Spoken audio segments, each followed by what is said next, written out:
Okay, that was easy. All right, And we will welcome be riding high. to And welcome we to will Long be riding Island's number one high. pro wrestling broadcast, where once again I'm shooting from my shitty room in Long Island with my poor production skills.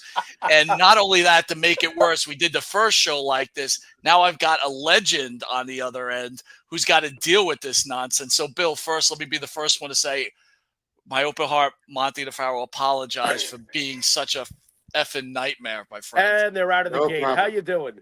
Very good. Very good. I'm not tech savvy. If I have any questions about tech, I get my young grandsons to take care of me. So Oh, don't there you feel go. left out.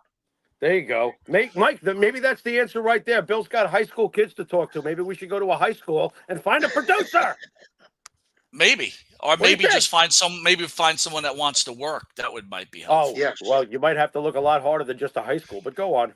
Bill, I digress. I know you're in your later years, so you don't have to deal with it. But just trying to keep people employed that actually want to work is become a problem in itself. Well, when I had a security company for a number of years and went through the same thing.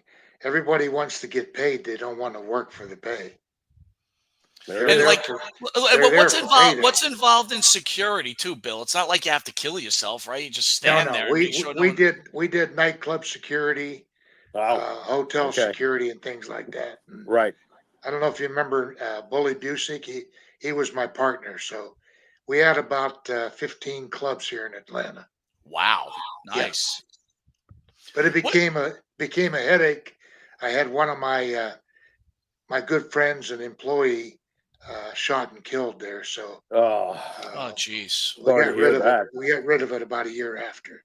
Yeah, I would think Wow. that it would be very difficult to keep loyal employees, and more importantly, and on that level of security, you really got to know when and when not to enforce what you're able to enforce. You Yeah, can find yourself with a lawsuit. You know what I mean? So yeah, that's yeah. that can't be easy finding the right guys for that. No, we had a lot of the boys, uh, work in the clubs and stuff because, of course, they were on TV and people knew them, Right. so they'd mosey up to them and start asking them questions, and broke the ice a little bit. And they Okay. also saw that they were pretty tough on TV, so they didn't want to challenge them. But you're right; it was a tightrope to walk. You have to be very, very careful in how you approach people. You know, it's funny, Jimmy. I was thinking to myself, you just knew Bill was of higher intelligence, right? You knew that Yeah. after the wrestling thing was done, he probably had a whole boatload of money saved and was ready to go on with his second life and move Right. on. Right. Am I correct to say that, Bill? Well, you always can use more money. I mean, if you have a boatload, you want a yacht load. I think he answered your question, Mike. I think he did. Especially And nowadays with all this Well, inflation. Whew.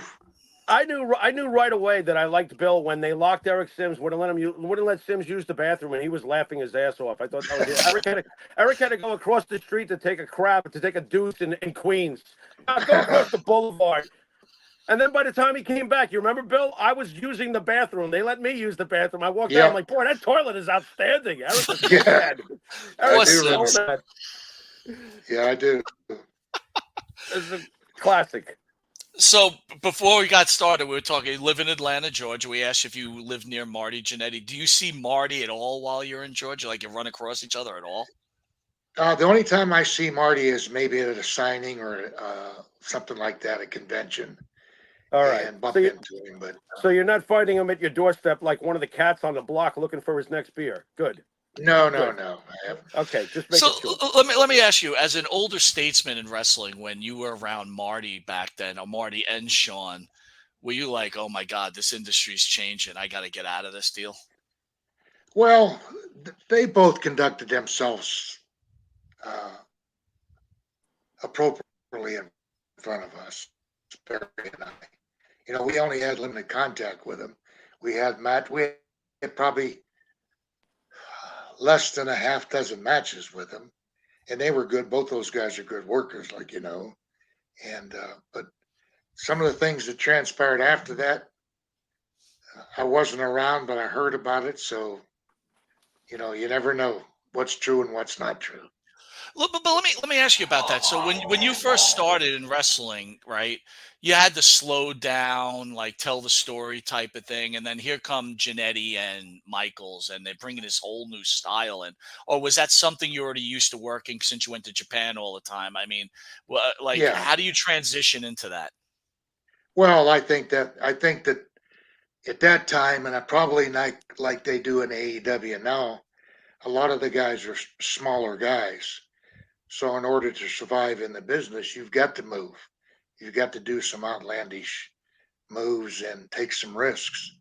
And unfortunately, the bumps that they're taking, and guys like at that time frame too were taking, shortened your life expectancy in the business.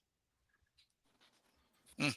Do you think that Terry Funk added validity to the whole hardcore thing? Because Terry Funk was an old school wrestler such as yourself, respected to the max by the fans as a pure wrestler's wrestler, and then he went hardcore.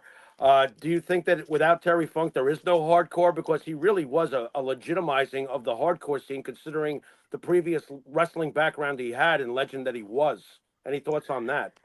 Well, I agree with you that Terry had all the attributes of traditional wrestling. Uh, I think that if Terry didn't do it and introduce it, somebody else would have.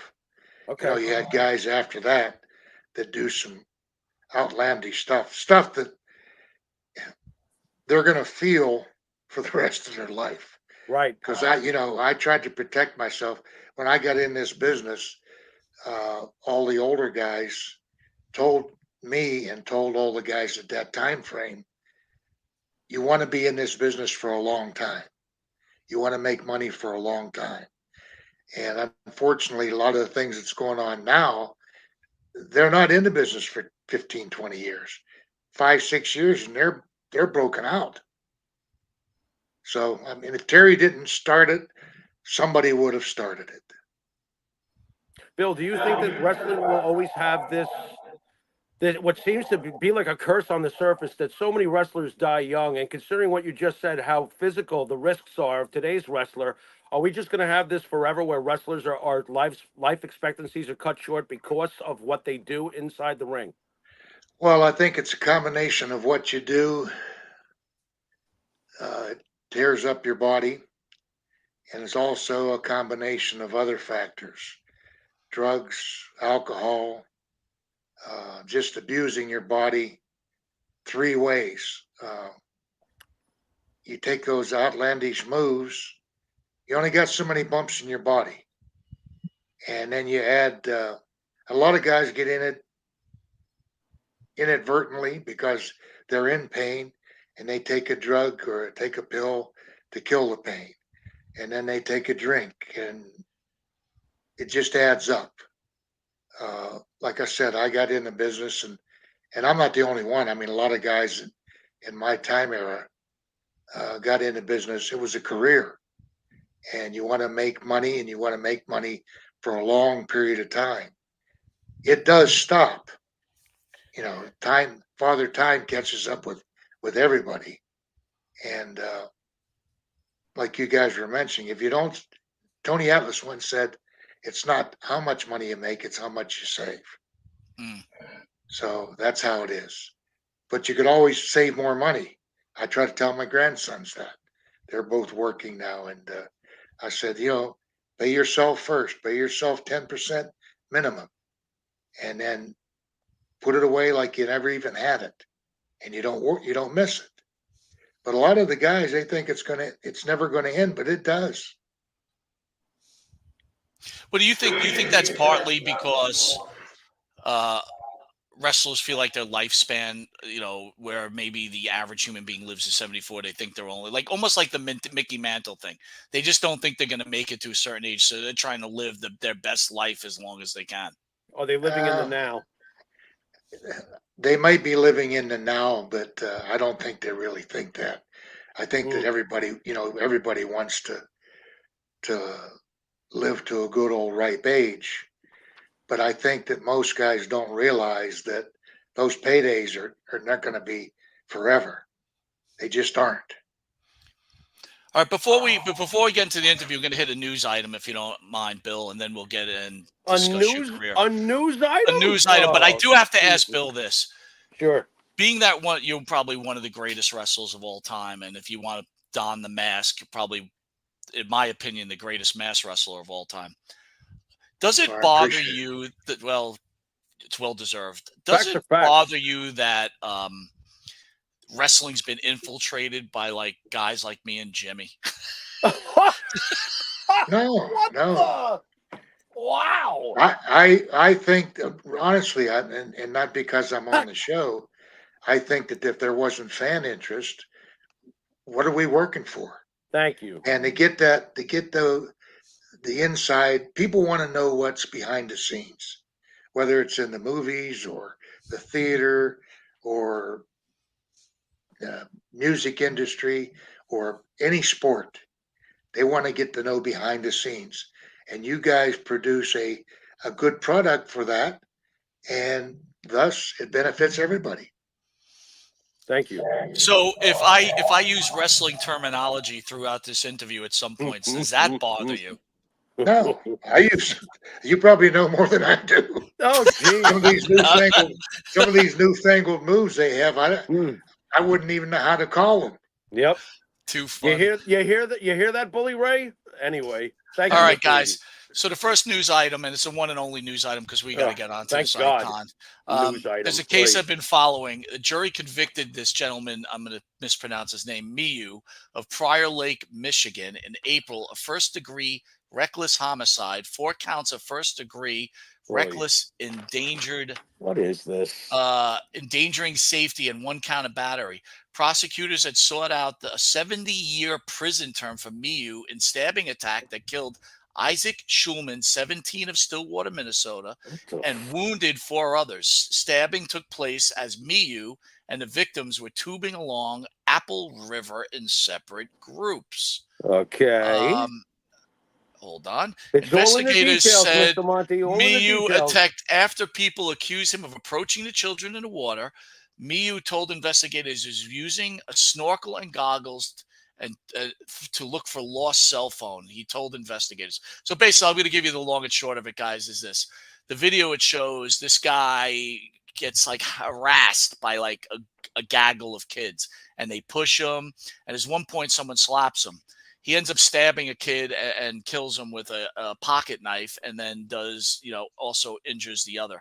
And he was convicted for 20 years of imprisonment.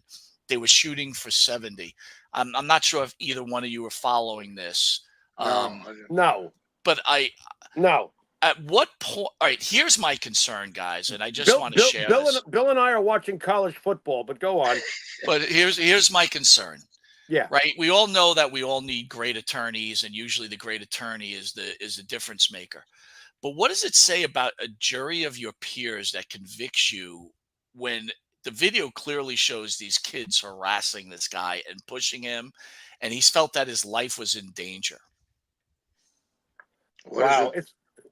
Go ahead, Bill. You first. It sounds to me like everyday situations with things have gone haywire. It just has. It's not the same reactions that I was used to growing up, and probably you guys too. Yeah. Some of the things that you hear, we're just going through this recent shooting at the high school, not too far from here, about less than 50 miles from here. And it's just unimaginable. A 14-year-old kid goes into a school and kills 4 people and injures 9 others. Why? I mean, what could go through your mind to do that? So that case is, every day, unfortunately. Bill, it comes to a point where you don't want to go to the movies. You don't know when your time is up. No matter what you're doing, you go to a supermarket, you run into the wrong time. It's a scary world out there. Mike, I got to tell you, I have not been to a movie theater in almost 20 years. When it was enough for me when the Batman movie shooter I was like, wait a minute, let me get this straight. I lived my whole life. I love my parents. I make all sorts of friends. I go through life. I'm 40 something years old when that happened. And you're going to tell me because I like Batman and I want to go see the movie that some lunatic is going to kill me because he's having a bad life or whatever's wrong with him. And I lose my life because I wanted to see the new Batman film. That's when I decided I'm done with movie theaters. Now, it's weird though. After 9/11, the first public event held in the New York, New Jersey area was a New York Jet game. I was a season ticket holder. I went. So I wonder what, on at the post 9/11 thing, my mindset was like, F you. You're not going to make me live my life as an American scared. I'm going to this damn game. Screw you. And That's how I took that. so But Bill, the this Batman thing was so random and so ridiculous where I was like, no, I'm done with Bill, movie theaters. this is where I call bullshit, Bill, because he knows that any Joe, Dick, and Harry can show up to a movie theater and shoot it up. No one can afford to go to a Jet game, so he was certainly Oh, felt safe, well, which is really the point here. you should be asking yourself, how did I afford to go to that Jet game? That's what you should be I asking. really should. Bill, Yeah.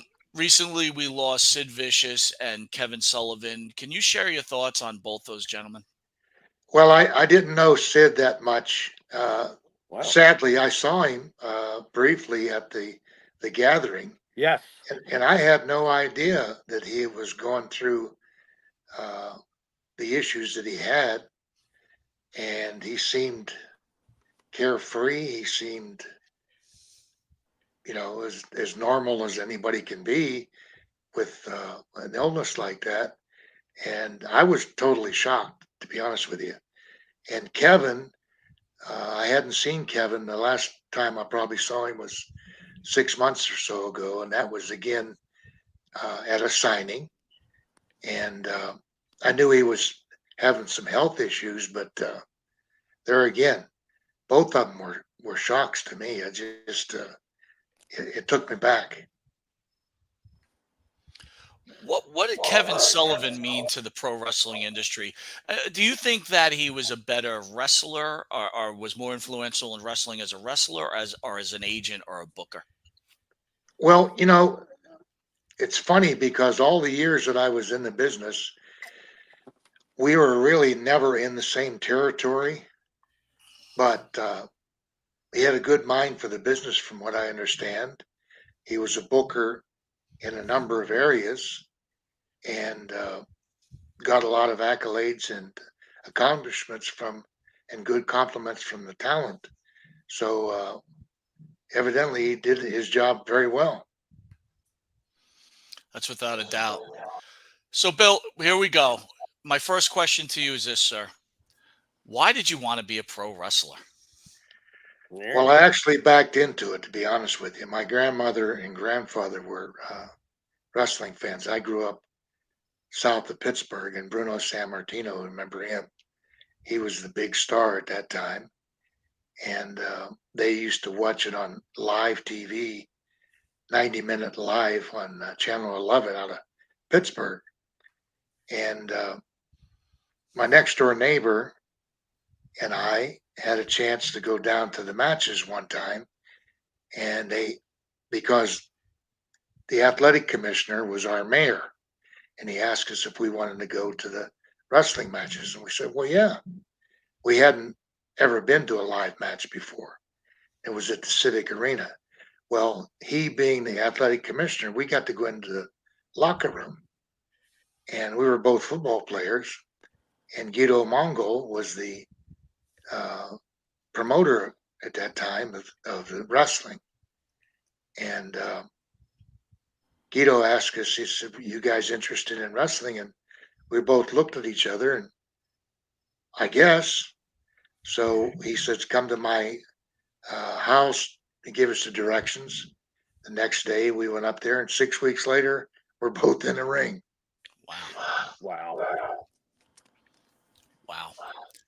What did your parents say to you? I know your grandparents kind of turned you on to it, but like, what did your parents say? Like, when you went home, did you go, hey, Mom and Dad, I'm going to be a wrestler? And they're like, go ahead, son.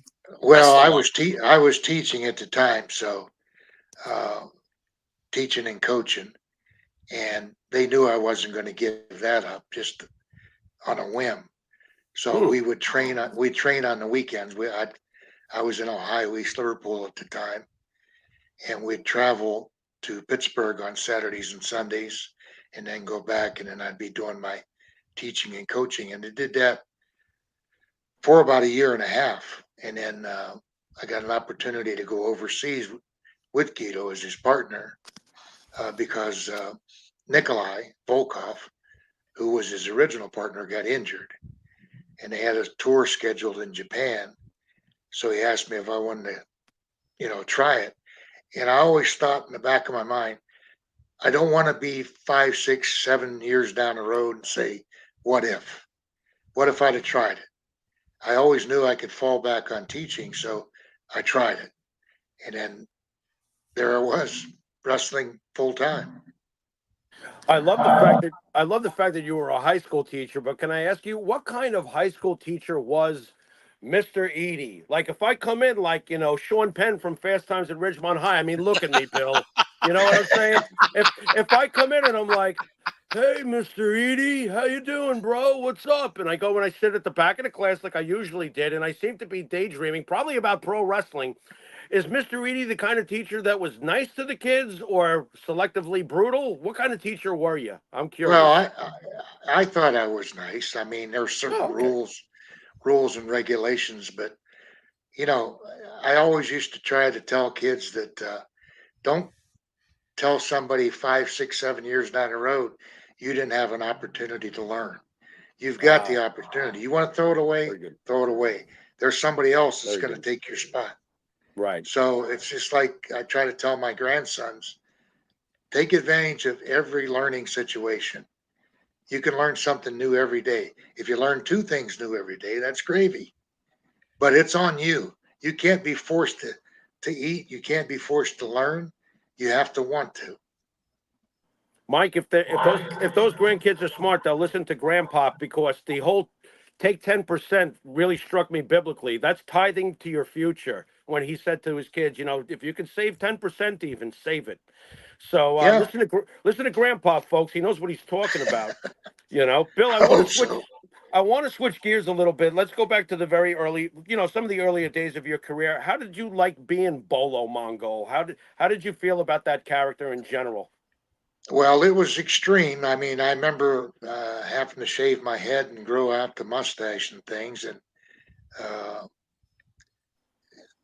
the one thing that really stuck out to me is when we were off during the New Year's holiday, and my wife wanted to go out to dinner and dancing, and we went out with our family, my sister-in-law and her husband, and there was a lot of strange looks because my wife's very attractive, and everyone figuring how in the heck did this guy hook up with her? Yeah, Bolo Mongol's doing the hustle. Very interesting visual I got going on there. Yeah, Very interesting visual.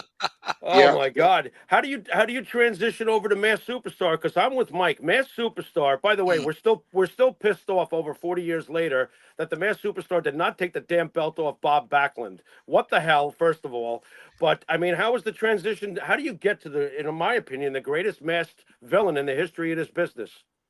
Well, you guys remember Don Jardine? He was a mask guy in Mid Atlantic at that time, one of their top heels.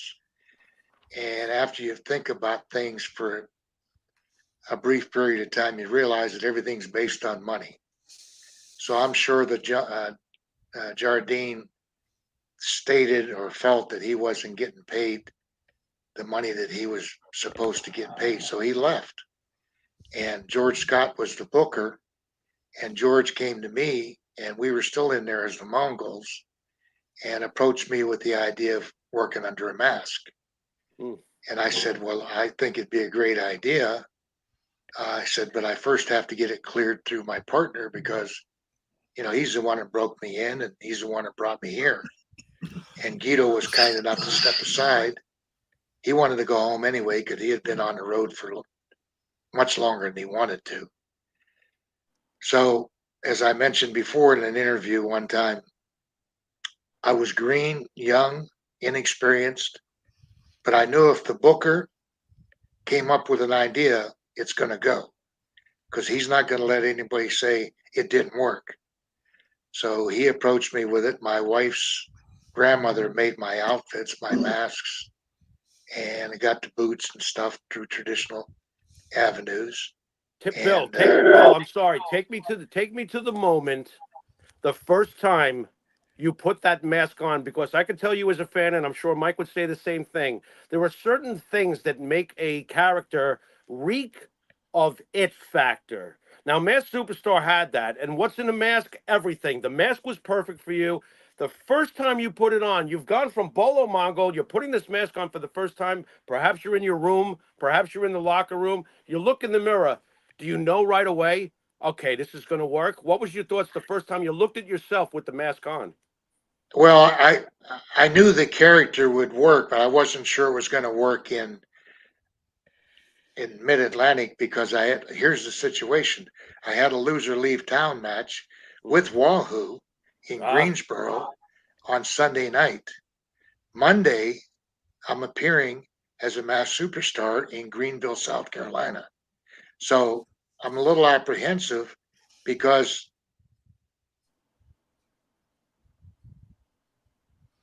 Uh-oh. oh there no, you did go. he? Oh, he's There back. he is. I'm there. Okay, And fortunately, Boris Malenko was going to be my manager. So 6 weeks before I became the mass superstar, we'd go down to Park Center 2 or 3 days a week and go over moves and counters and stuff like that, which I already knew, but I hadn't used as the Mongol character. So I felt comfortable in the mask. I felt comfortable with the wrestling part of it. I just wasn't sure if people would recognize me. But after that first night, I knew people didn't know who I was, because I had bought a new car.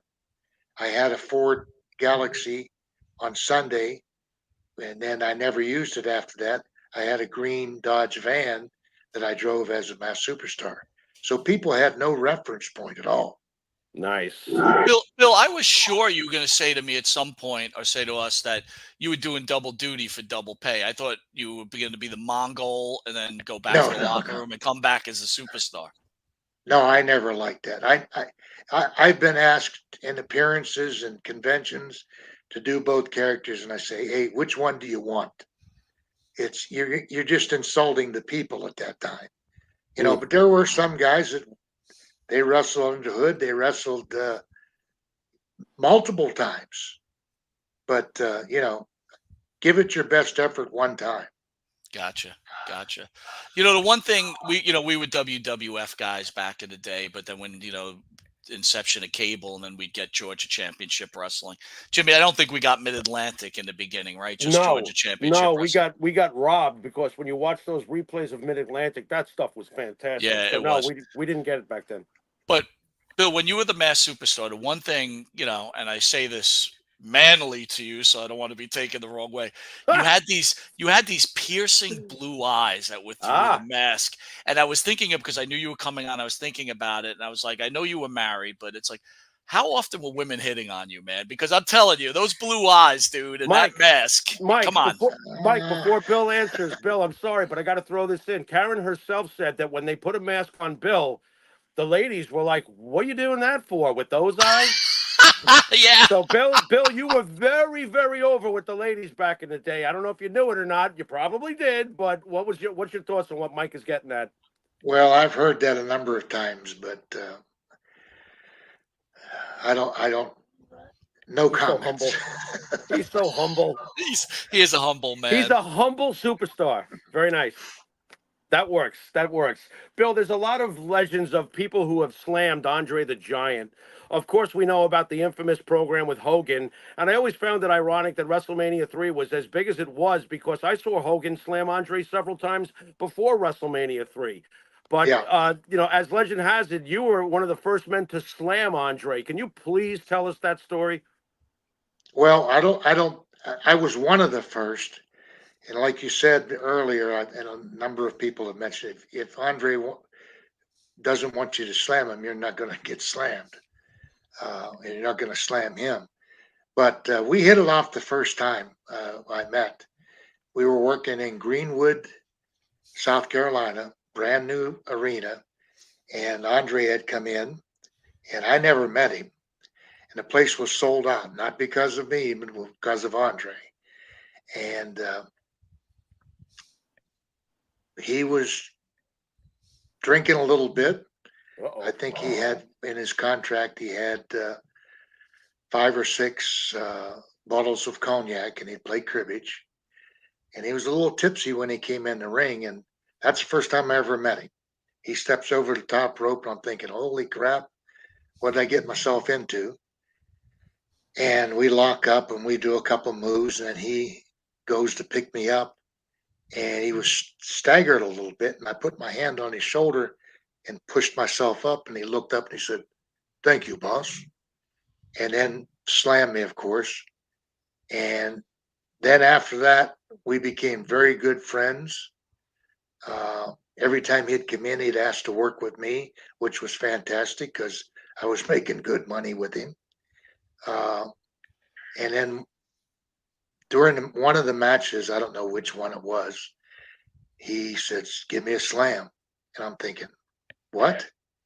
He said, "Slam me." And even when he helped you, I mean, he was over 500 some pounds at that time. It was a task, but he took the slam. And I think the first guy, from my recollection, the first guy that ever slammed him here in North America was Don Leo Jonathan. Mm. And there weren't too many guys that I think Inoki slammed him. I slammed him. Harley? Harley slammed him. A number of guys.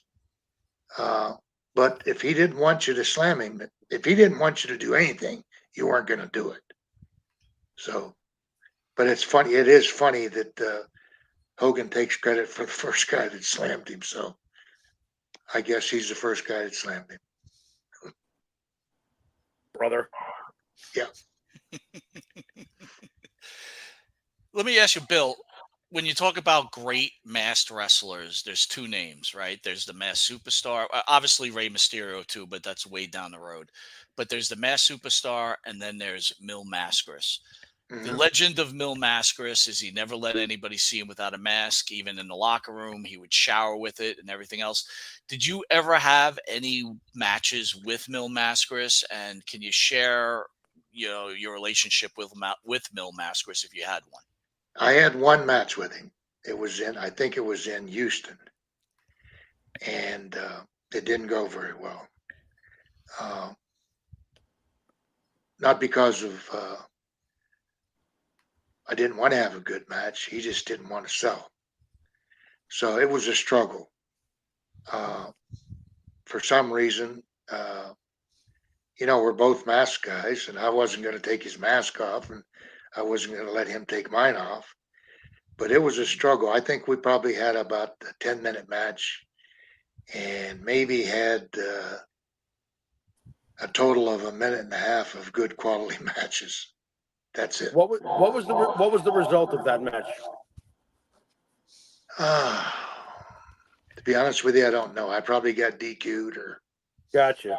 something Gotcha. like that. I find it fascinating, Mike. I mean, Mil Mascaras, for all the flack that Hogan gets for being self-centered and selfish and stuff, Mil Mascaras sounds like the most selfish guy that ever got between the ropes.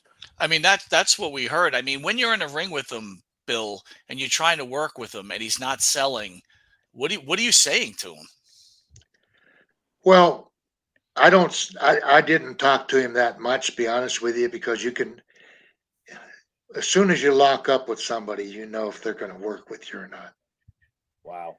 And if they're not going to work with you, it's going to be a long, brutal evening. And I knew one thing. I'm not the toughest guy in the world, but I knew he wasn't going to kick my ass. So it's a matter of who's going to survive the match. If he wanted to go that route, we just didn't. The chemistry wasn't there. But then to be honest with you, I don't think it was me. You guys have seen his matches with other people. He doesn't sell much for anybody. So. No. But let me ask you that then. The match is over. You go back to the locker room. You're obviously this great professional who wants to give the fans what they want to see. You're unhappy with the match. Do you say anything to him, or you're just like, "I'm out of here"? Or do you say anything? Oh, he was in a different area. He was in a Okay, that's different right. area. Okay, gotcha. Yeah. Most of the time, in most territories, you don't have locker rooms that share all the talent. Right. It was just Right. it didn't happen until later on. Wow. So Cody Rhodes is now the WWF champion, son of the great Dusty Rhodes. You worked with Dusty Rhodes many times. Can you share how your matches were with Dusty Rhodes and how was Dusty as a person, a wrestler? And then we've had a lot of guys in studio that loved him as a booker and hated him as a booker. Can you share your thoughts on that? Well, I really never worked in a territory that Dusty was the booker at that time. When I was in Mid Atlantic, he was in Florida and come in and out. When I was in Georgia, he was in Florida and would come in and out. And then when I went up to Montreal, I think he then came into the Mid Atlantic area. I think Dusty had a good mind for the business. Uh, the matches that I had with him, probably only there again, I would say maybe three or four. They were okay. They weren't great matches. Uh, uh, as far as booking, I think he booked in favor of himself. But then again, uh, one of the guys that I looked up to as a booker was Ole Anderson, and Ole often said that you have to keep yourself in good tact, in a good position. You don't have to be on top, but you can't be on the bottom. You got to be in the center area or right at the semifinal. Because what if somebody on top takes off and leaves you? So I think Dusty had that in the back of his mind, and he was successful. He was successful in Florida, successful in the Mid Atlantic area.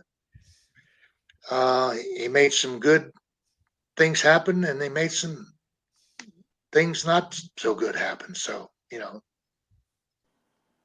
Bill, we've had a lot of famous, great guests on, but oddly enough, you mentioned Ole Anderson, and we have never heard anything positive about Ole. He was recently featured on the Dark Side of the Ring. It's just like across the board, it seems like anybody we've ever asked has a negative opinion, unfortunately, about Ole Anderson. What's your take on Ole Anderson? Who was he to you?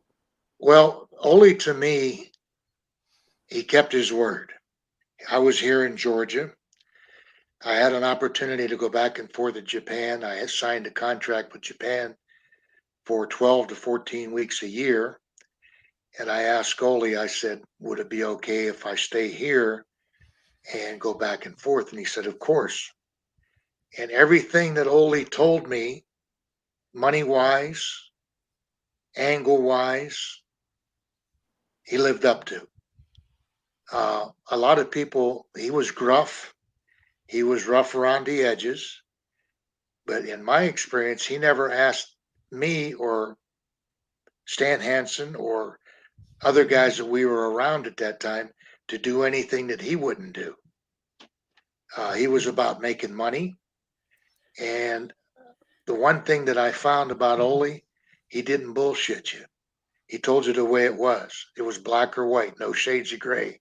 And a lot of people only want to hear the white part. They only want to hear the positives. And he wasn't going to do that. And he stepped on some people's toes. But I think if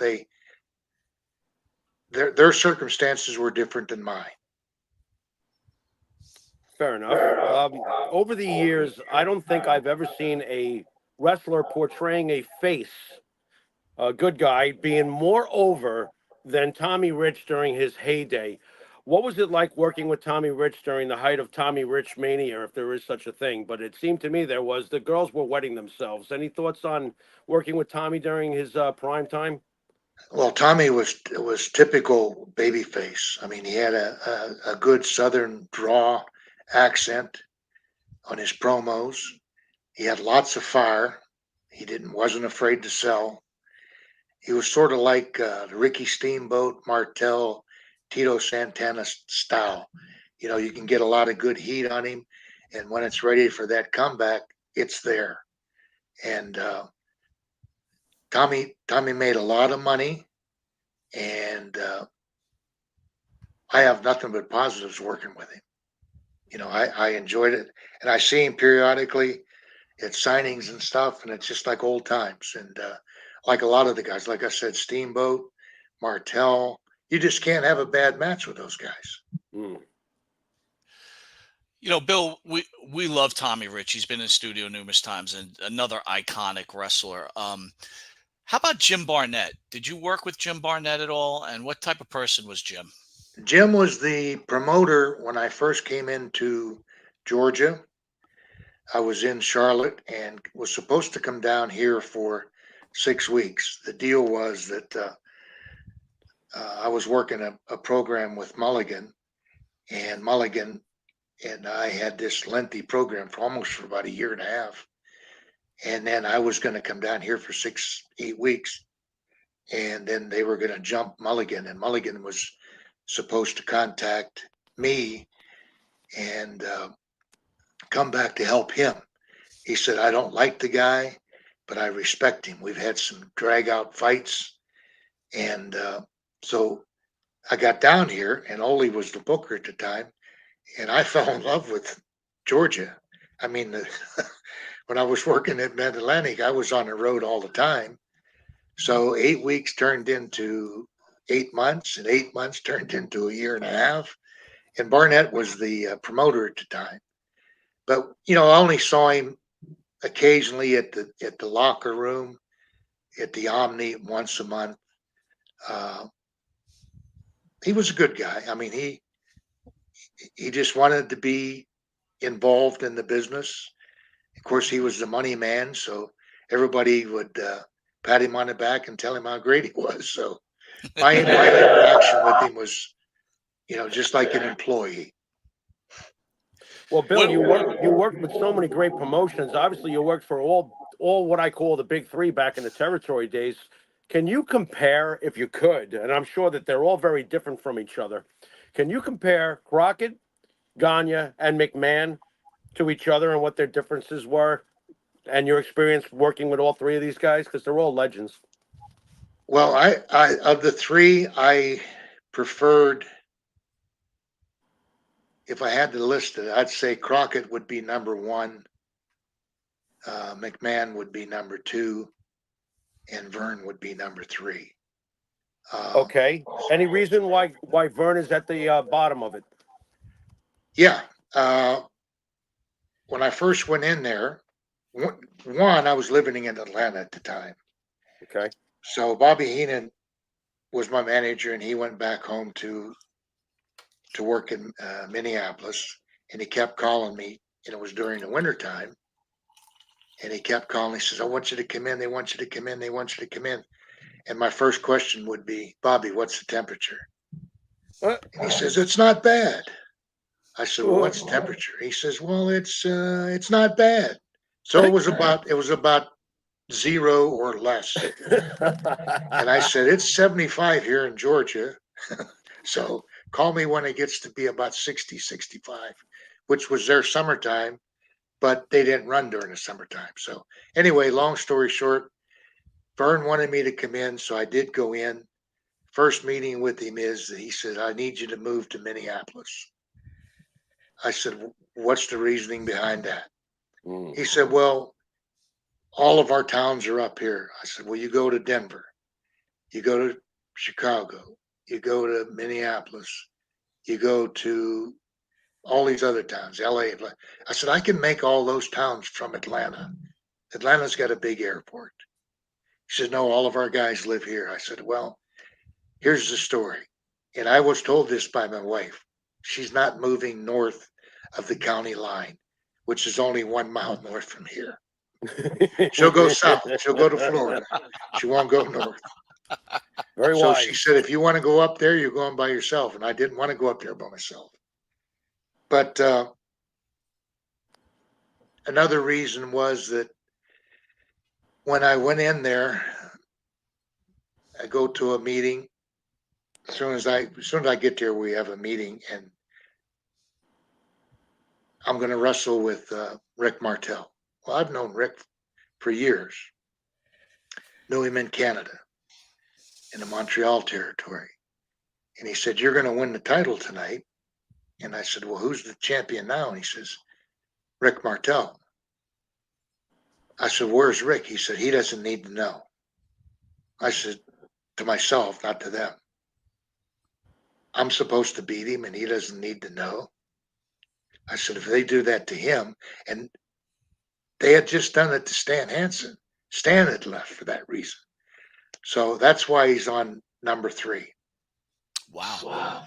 Bill, first of all, I commend you for standing by your brothers and making sure that, they're not backstabbed like that. But are you telling me that the Masked Superstar is going to become the AWA World Heavyweight Champion? Well, that's what I was supposed to do that night, but Wow. Wow. That's pretty incredible.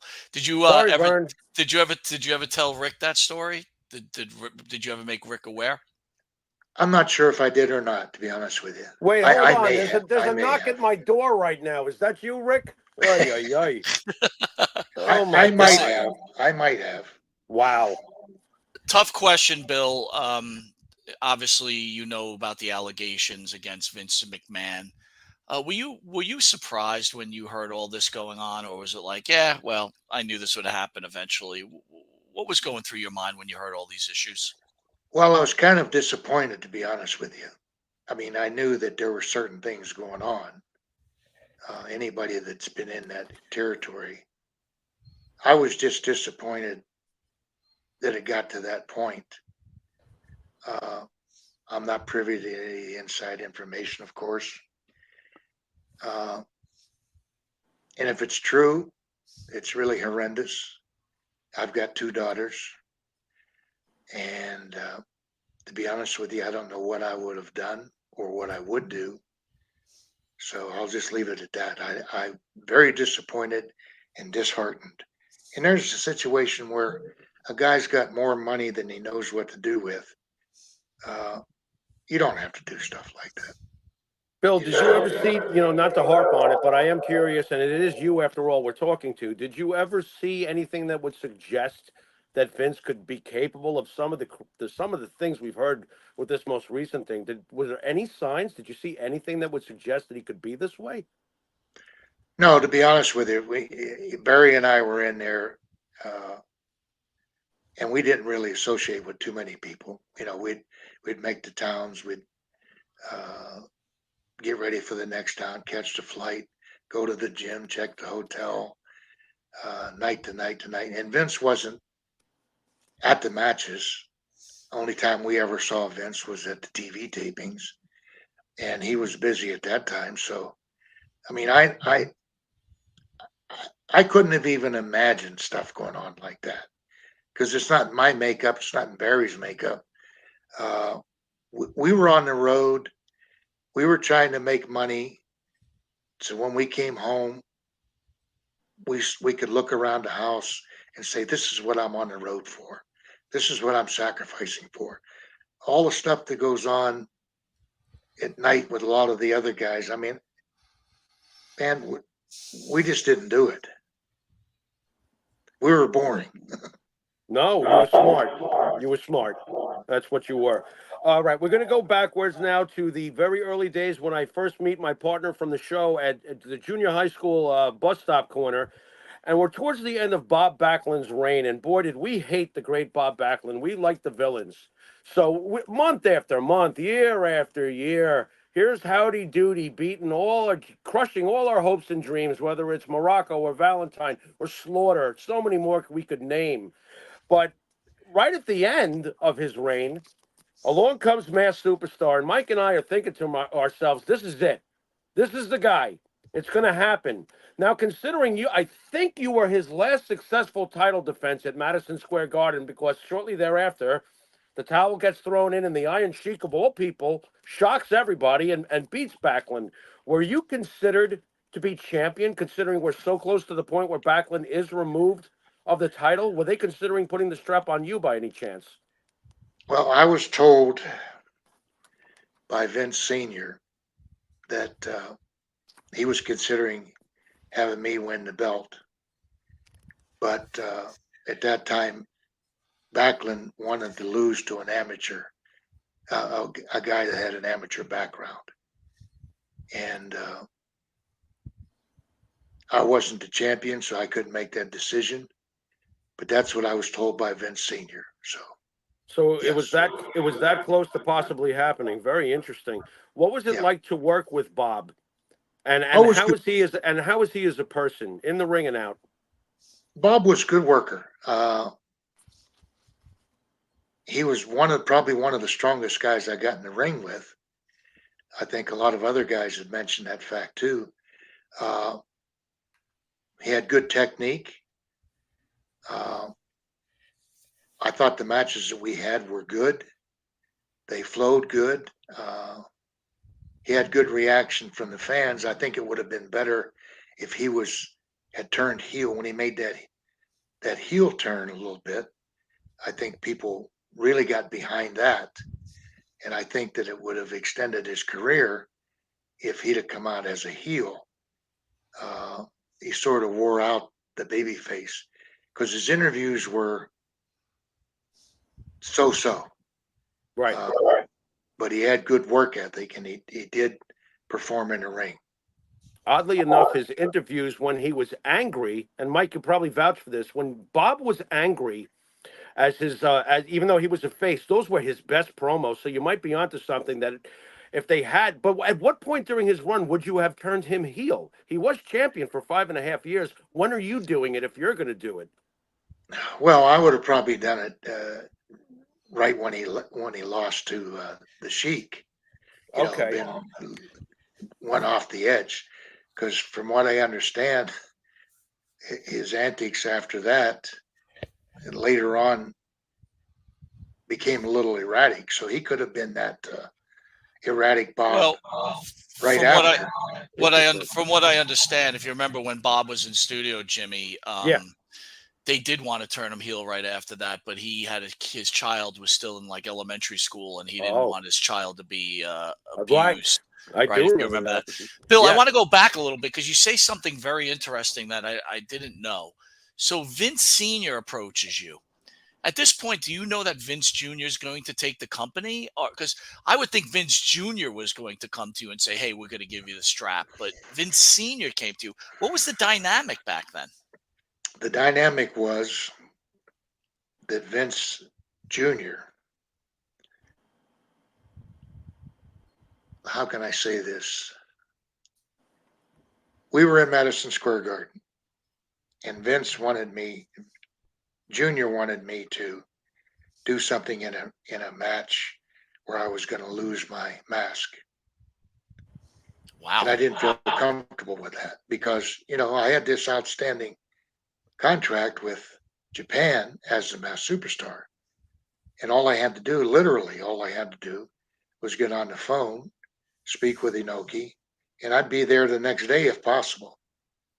So Vince wanted me to lose this match was a stipulation. And my wife that day, I called home that day, ironically, and she said, "What is the stipulation that you have tonight in the match?" I said, "What are you talking about?" And she said, "Pat Patterson was on TV and said, if you lose the match, you're taking your mask off."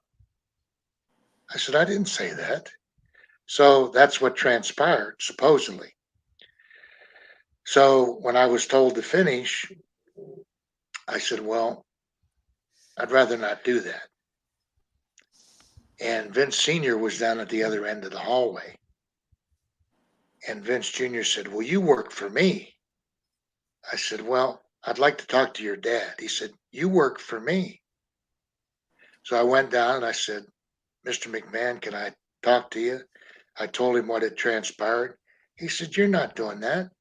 He said, "You work for me." So I walked back up, and there's Vince standing in the hallway with his arms folded, very arrogantly. And he said, "Well, what'd my dad say?" I said, "Your dad said I work for him, not you." Oof. So my time there was on pins and needles. Wow. And you still come back and be part of Demolition. Wow, that's weird. Okay. Well, I came back first as a favor to Andre, as the Machines, and then come back as Demolition.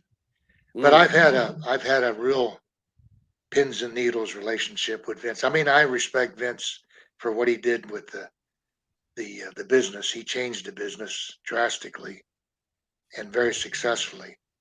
But that may have been a point of contention with him. But it was business for me. I mean, I think if he were on my side, he would have done the same thing. He's protecting his livelihood. You know, if I'm not in New York, if I'm in New York working without a mask as a mask superstar, what the hell am I going to do in Japan? I was making more money in Japan. Mm. So, Bill, let me ask you this. So, you leave the WWE, move on to Japan, and now Vince is making this takeover. What are your thoughts as you're traveling and you're hearing, you've worked now for Vince Jr., you know that he could be very tough to work with. Uh, what are your feelings when you hear he's trying to make this takeover and he's starting something called WrestleMania? What were your thoughts, and did you just think, oh, this is ridiculous, this isn't going to work? No, it was just another event. You know, until you WrestleMania is a big pay-per-view. Uh, if you're in the business, it's just another match in front of a lot of people, which makes it easier. And you hope that you get paid from not only the house seats, but also the people that bought it on the video. But I had been in larger crowds in Japan and in India, so the size of the crowd wasn't the alarming part. And it's not till later on you realize how it's grown to what it is today. It's like the Super Bowl now. But I think the guys, once the whistle blows at Super Bowl, those guys don't give a shit. They're playing football. Mm. And it's just like the wrestling. Once the bell rings, you're doing the best you can do that time, and you hope you have a good match. Now, do you have a regret, like, that you wish maybe you would have hung in there and been part of WrestleMania 1, or you're happy with the way it turned out? Well, we weren't even in WrestleMania 1. No, what I'm We saying is weren't scheduled to be on it. you left, right? You left. If you would have taken the mask off, I'm assuming you still would have hung in there with the WWE. They were putting you in, I don't know what kind of character they were going to move you towards, but Well, you were here's the character that Senior wanted me when he first brought me in. He meets me in Japan. They used to have two tournaments. Uh, Madison Square Garden singles tournament, Madison Square Garden tag team. So he would come over, both of them, at the end, the last week, and present the trophy to the winning team or the individual. And of course, Andre was there. And Senior asked me if I would be interested in coming into New York. And to be honest with you, I really hadn't had any interest. I enjoyed the South. I enjoyed Mid-Atlantic. I enjoyed Georgia. I was home every night. So he asked me and he said, I'd like you to bring you in. And he says, I got an idea. And I said, what would that be? He said, I want you to be a cowboy. I said, a cowboy? Why would you want me to be a cowboy? He says, well, we need cowboys. We need a cowboy. And at that time they had I don't know if you guys remember, if you had a mask on in the New York territory at that time, you couldn't wear the mask in the gardens. You had to wear the mask, but it had to be cut out. Oh yeah. So I'm thinking one thing. I said, Mr. McMahon, I'm not a cowboy. I've ridden a couple horses, but I'm not a cowboy. The first thing I would think of is if I go into the ring, how many cowboys are in the building? They're all going to know I'm phony. I said, what attracted you to me coming in anyway? He said, well, the way you work, the way you handle yourself, the way you do things in the ring. I said, I do that as my superstar. As a cowboy, I'd be able to do shit. So he said, you might be right. So that's why I didn't come in as a cowboy. Wow, we almost had you as a cowboy versus the Italian Indian in Strongbow. Very interesting. That's right. Bill, I got to ask you this question now. Then Jimmy's going to take over. Yes, sir. When we have all these guys coming in studio, and you ask them like, how much money do you make, and they're like, oh, $2,000 for this match, $4,000 for this match.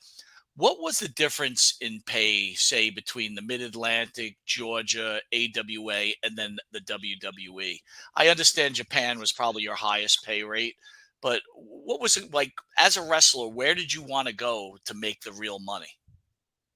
Well, at that time, to be honest with you, it was Mid-Atlantic. Wow. Mid-Atlantic was on fire, and even a lot of the guys from New York. Pedro came down, and all the guys, Lanza and all them guys came down. They all wanted to be there because it was on fire. And for a smaller territory, Georgia was very good. Georgia had some good paydays. They didn't have the big pay-per-views that New York had, but I'd say money-wise, it would be between Japan and the Mid-Atlantic. Wow. And I got to the point where I was making more money in Mid-Atlantic than I was making in Japan. And I went to Japan, and I went over there, and I took 6 weeks of pay stubs, because everybody, when they go to Japan, they say, oh, I'm making more money over here, making more money. And I wanted Inoki to realize, I said, I came as a favor because I gave you my word, I'm coming. But here's what I'm making at home. And I got a tremendous pay bump because he said, oh, you honest. He said, everybody say they get more, which they weren't. At that time, the guys from Mexico were making $500 a week, and they were telling Japan they're making $5,000. Well, they're not dumb. They know what you're making. They're already talking to the promoters. But I showed them the receipts, the paychecks, and I got double what I got. So Japan and the Mid-Atlantic were the best. Jimmy, you got to let me just get this one in. Sure. You said Pedro came to the Mid-Atlantic. How well did Pedro Morales do in the Mid-Atlantic?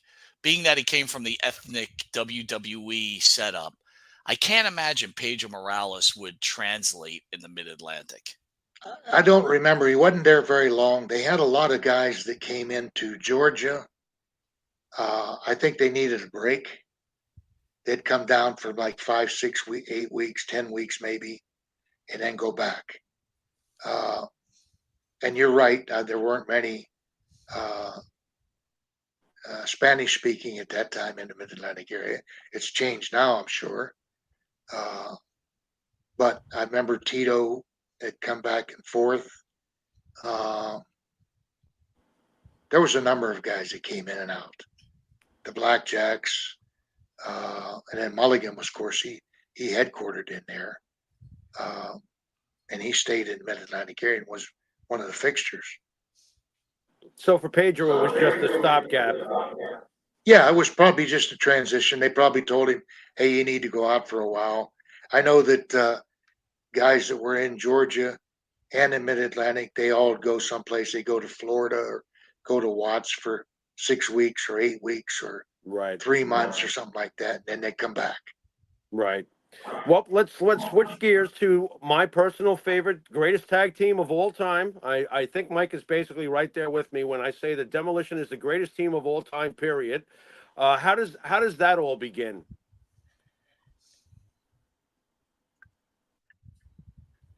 Well, Randy Colley had approached me with an idea. He came up with the idea that he had seen off the Mad Max movies.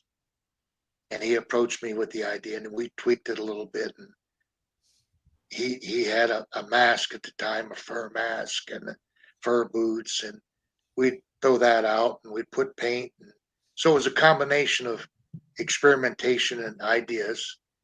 And he had approached it to Vince. I was going back and forth to Japan, so I really wasn't planning on staying. So we had a match. I don't remember if it was in Allentown first, in Meadowlands first, or vice versa. But we had the outfits. Of course, no music at the time, but we had the outfits, and we went to the ring, and the reaction from the fans was very positive because they didn't really know what to expect. But as soon as we took the outer mask, the hockey mask off, everybody recognized Randy. Same thing happened the next night. So I remember going back to the dressing room and I said, this character is going to go.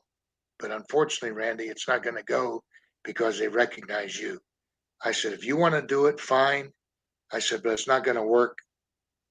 I'm going back to Japan.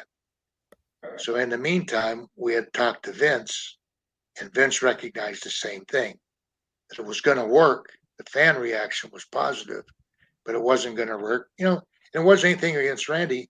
He had just been in there 4 or 5 years as the Moondog, as their champions. Of course, they were going to recognize him.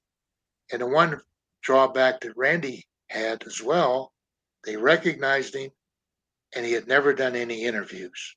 So he wasn't confident to do interviews. And the combination of those two things was going to kill it. So Vince had suggested 2 or 3 other guys. And I said, Vince, it's the same thing. Those guys were in the territory at that time. I won't mention who they were. Oh, I was going to ask you, could you say who the 3 guys were? No, because they still don't know. Oh, okay, I got you. Fine. And I said, it's going to be the same thing. As soon as they take the hockey mask off, they're going to say, hey, that's so-and-so. That's so-and-so. I said, you got to get somebody different.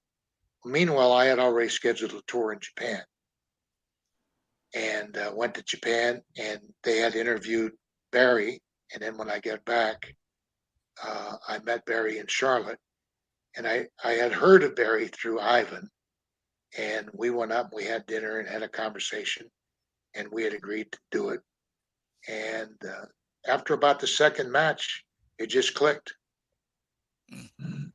Sure did. So again, you know that the Demolition is always compared to the Road Warriors, and I know when Right. you and Barry were in studio, you said, "Hey, this had nothing to do with the Road Warriors." Because look, me and Jimmy think you guys are the greatest tag team of all time, but we thought you were the WWE's version of the Road Warriors, their retaliation to the popularity. I understand that. You know what I always say about that? They were good friends of ours, passed too soon. It's nice to be compared because they were successful. You don't want to be compared to unsuccessful teams. So I always equate it to the fact that there was a lot of Road Warrior fans or LOD. There was a lot of Demolition fans, and there's a lot of fans that don't give a shit about either team. Can I ask you this question? How close were you to Ivan Koloff? I had been back and forth in territories with Ivan. Not, I wouldn't say chummy friends, but Barry was. Barry was a partner of his, of course, and traveled exclusively with him for a number of years. But I had always respected Ivan's ability and his work ethic and what he could do in the ring. So I really liked Ivan. I guess then you wouldn't know, but one of the questions that Jimmy and I have always wondered is Ivan's historical win over Bruno Sammartino in the WWF at the time.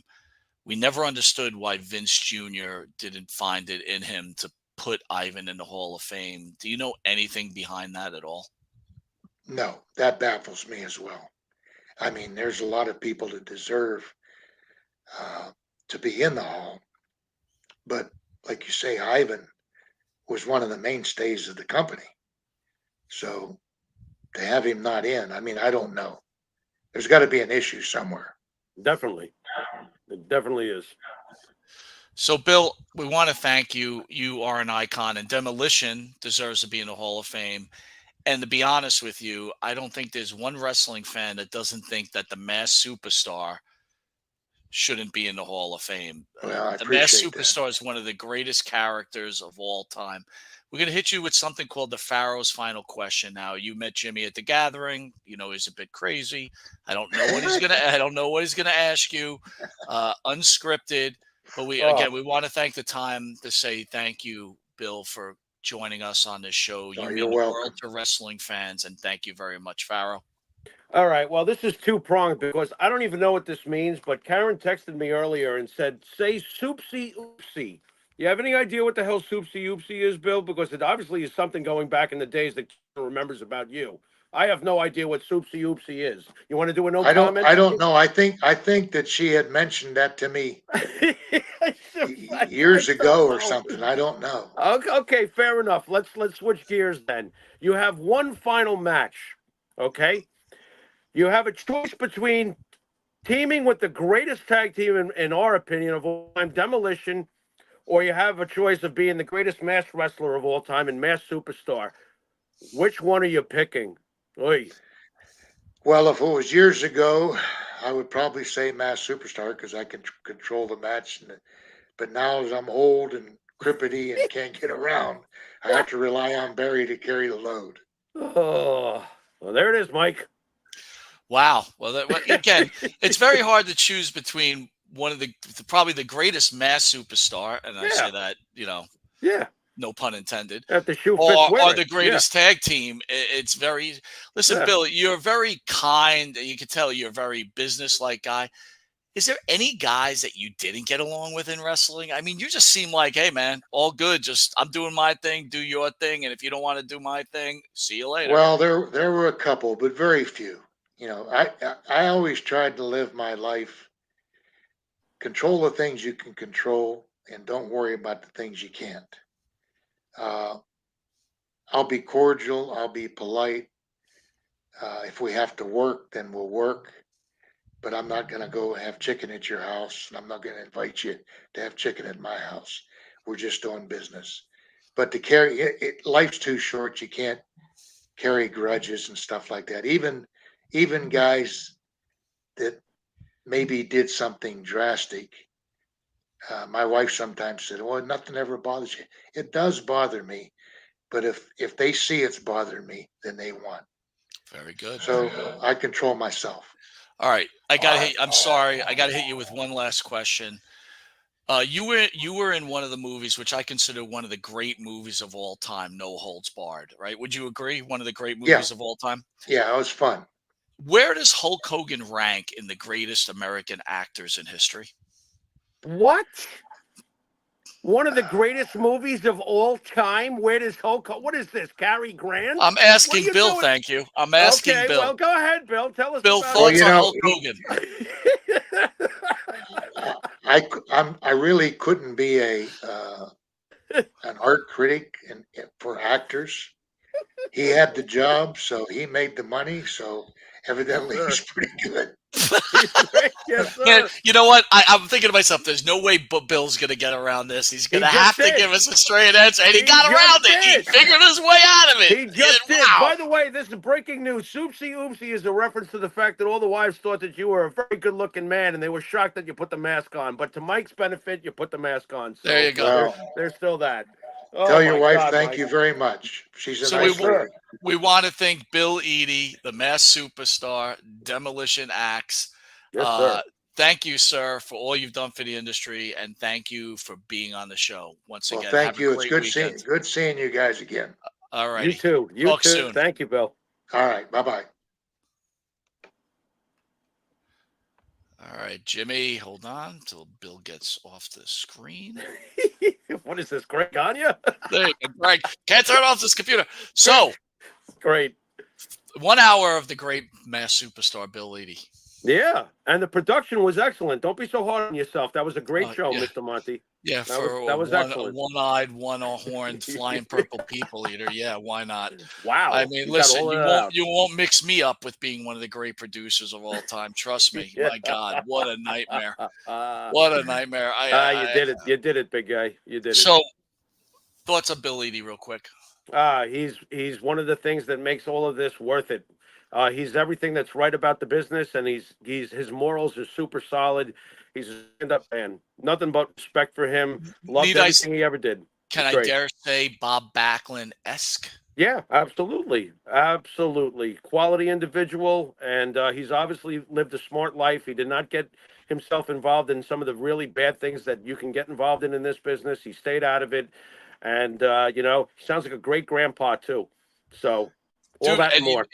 we on the last show we talked about how much you love your wife and how she came in and said, "I love you, Jimmy," but you could tell Didn't that say it he like loved his that. wife. Oy. I love you, You Jimmy. know what she's telling you right now? Don't do that. She hates when I do that. Don't Don't do that. do that. I love Yeah. you, You New Yorkers Jimmy. stick to the New York thing, you people. Come on.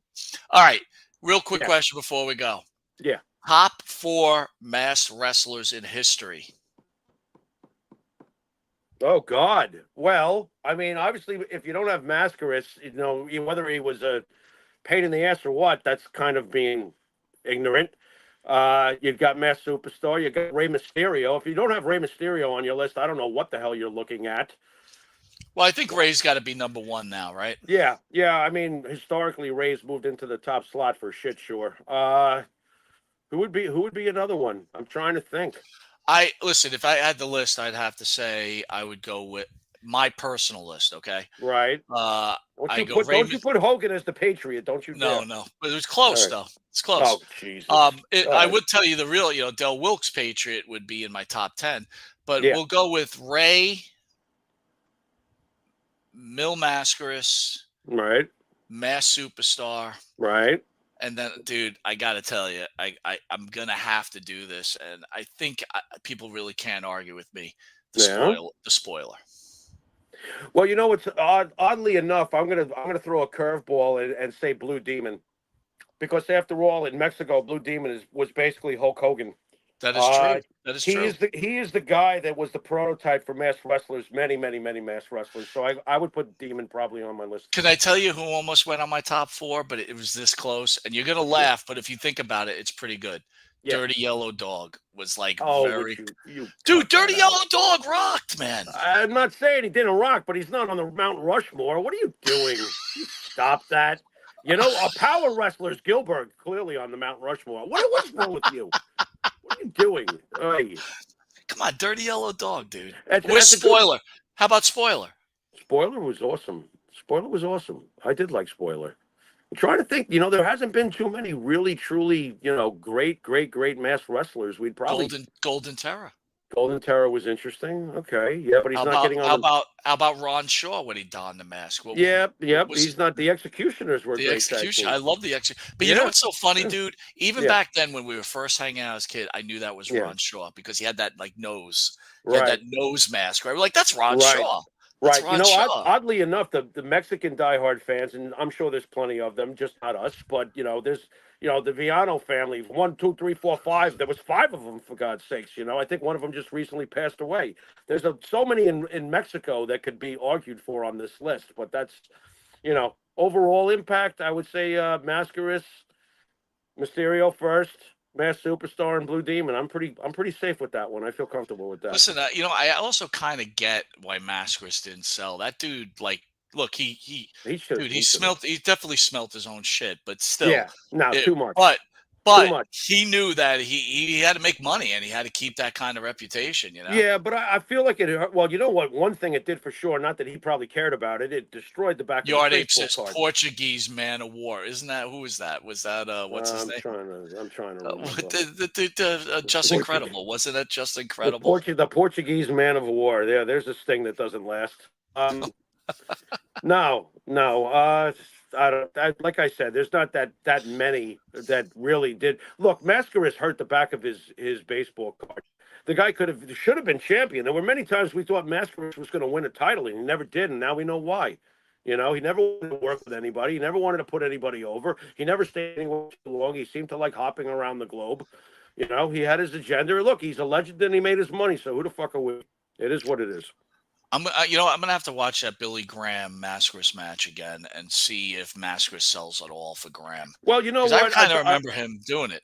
I would bet you when you look back on it, Graham probably makes the whole damn match because nobody sold a beating like superstar Oh, Billy Graham. one of the Nobody. greats, dude. He was. He That's carried so it. funny you say that. Like I always was like, Billy Graham. Like he had it, No, no no. doubt. But that Great. guy could sell, boy. Oh my Man, God, could he was sell. fantastic. I'm sure he carried that whole damn match, and Mascaras probably made more money that night. That's kind of a nauseating thing, but it's probably what happened. And honestly, I think Mr. America should be in the Oh, top 10. you stopped. That was terrible. I hated that. Dude, I knew I it was love Hogan. I'm like, it's I you, Hogan. It's you. you. But are you actually saying you knew? Jimmy, I love you. You see what I did there? I hate when you talk Southern, Michael Monty. You sound like a dork. You All right, stop that. great two shows. Love the Vince Yeah. McMahon talk, and I Yeah. love Bill Eadie. Jimmy, send Yeah. us out, brother.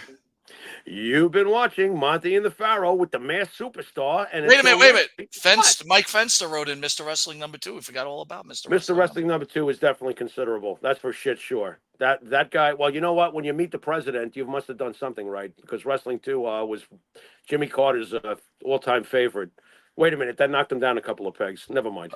All right, go ahead. Send us out. You've been watching Monty the Pharaoh with the masked superstar and the unmasked awesome producer Michael Monty. And until next week, where's my hand? Where am I? Later.